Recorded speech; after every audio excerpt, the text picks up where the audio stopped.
Ever wish your website could, like, update itself with the latest info? Like, magically or something? Magically. Yeah, magically. Like, poof, new numbers appear. Oh, okay. So you're saying. That's what we're diving into today, seeing if we can make this magic happen. Sounds intriguing. We're going to be looking at how to display, like, live Twitch follower counts. On your website. Exactly, on a website. And here's the kicker, on a website built with Astro. Astro, the static site generator. The one and only. And we're using this super cool tutorial by developer Daniel J. Saldana as our guide. So we're talking about adding dynamic content to a static site. That's pretty neat. Right. It's like giving these websites superpowers. So for anyone who maybe hasn't had their coffee yet. Like me. We're going to break down exactly how this works, like the why and the how, not just throw code at you. Okay, good, because I need that coffee before we get to the code. Deal. So Saldana, he starts by talking about authorization. Makes sense. You can't just, stroll into Twitch's data center and say, give me your follower counts. Exactly. It's like trying to sneak backstage at a concert. You need that all-access pass. You need those backstage passes. And in this case, those passes are your API keys. Ah, the magical API keys. Your client ID and client secret. Saldana explains how to get these, which is, thankfully, pretty standard for developers. So it's not like super secret, top-level clearance stuff? Not quite. More like getting your official developer backstage pass. I like the sound of that. It is pretty cool. Now, once you've got your pass... We can go backstage. I'm pish. The real magic happens with a little bit of help from Node.js. Ah, Node.js, our trusty sidekick. I knew it would show up. What does it do here? So Node.js is going to use those API keys that we talked about and use them to grab a temporary access token. Temporary? Yeah, it's like a time-limited backstage pass. Yeah. Just for security reasons, it expires after a while. Makes sense. Wouldn't want anyone getting into the wrong hands. Exactly. Yeah. And once Node.js has this temporary pass, it can fetch the target Twitch channel's ID. That's how it knows whose followers to count, right? Precisely. And then finally, it can snag that follower count we're after. And this is where it gets really cool, right? You bet. It's not just about grabbing the data. It's about making it presentable. You could say that. It's about making it easily accessible for your website. Ah, so it's like preparing it for the stage. That's a great way to put it. And this is where our friend the JSON file comes in. JSON. Always a pleasure. Think of it like those really organized Tupperware containers. Well, I love those.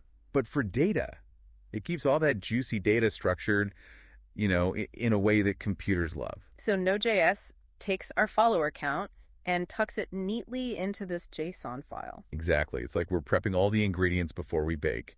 Got our follower count all measured out, ready to go. And I know what comes next. Astro time. Our static site generator swoops in to work its magic. Here comes the magic. And this is where I was really impressed. Me too. We're not just, pasting this number onto the webpage, are we? Nope. We're weaving it into the website's very DNA. Whoa, now that's what I call high-tech. But how? By, get this, configuring the Astro build process to run that Node.js script.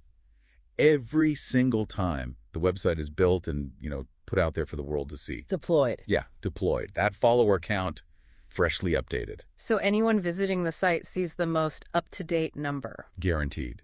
No crazy complex system needed. All right, this is blowing my mind. Static sites, they're known for being fast, right? Yeah. Simple. But now they can have dynamic updates too. It's like having your cake and eating it too. Yeah. That's the beauty of static site generators like Astro.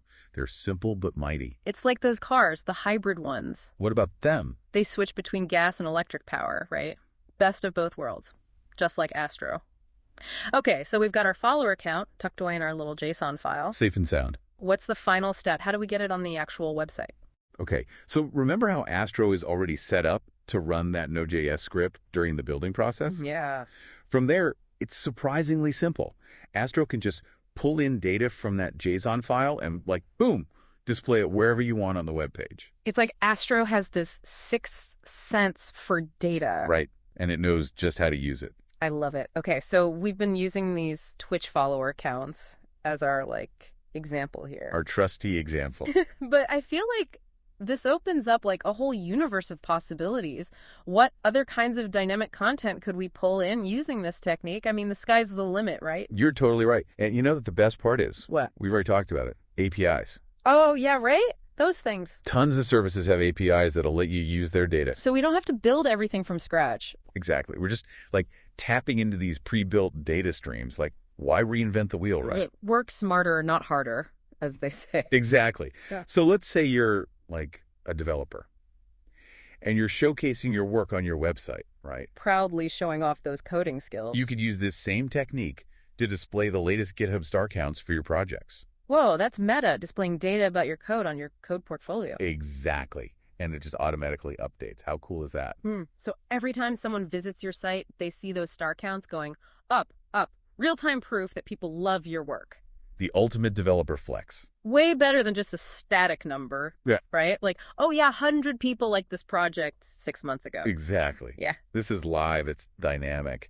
Okay, I have another one for you. Hit me.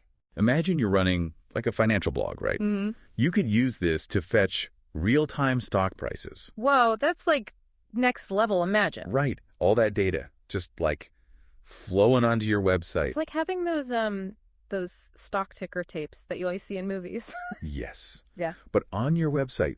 And it's not just numbers either. Think about like pulling in weather information. Okay, now you're just showing off live weather updates on my site. The current temperature, the forecast, all tailored to the user's location even.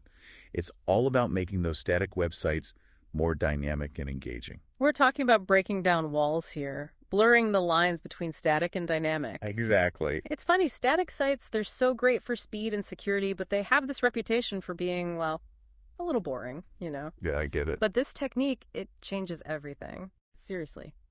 It's like this. You get all the speed and ease of a static site, but without sacrificing the excitement of dynamic elements. It's like those hybrid cars again. You get the best of both worlds. I'm loving that analogy. But imagine, like, news websites displaying live updates from their social media feeds or travel blogs with real-time flight availability. My mind is officially blown. You've given me so many ideas. But you know we like to push the limits here on the deep dive. What are you thinking? So Saldanha's method, it's all about rebuilding the website to get that fresh data right. Right. But what if we wanted to go even further? Update that Twitch follower count in real time without rebuilding the entire site every time. Can we do that? Now you're thinking like a true innovator. That's a fantastic question, and it takes us to some pretty cutting-edge territory. I'm ready. Let's get technical. Yeah. All right. So to make that real-time magic happen, we've got to go beyond the traditional way that a static site works.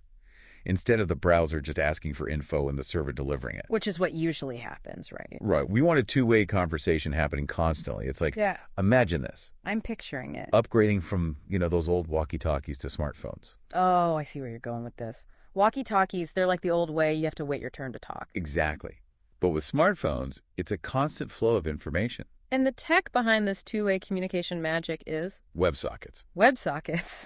It sounds so, futuristic. It kind of is. Imagine having this direct line right to the source of the data, like a live feed, instead of refreshing a web page for updates.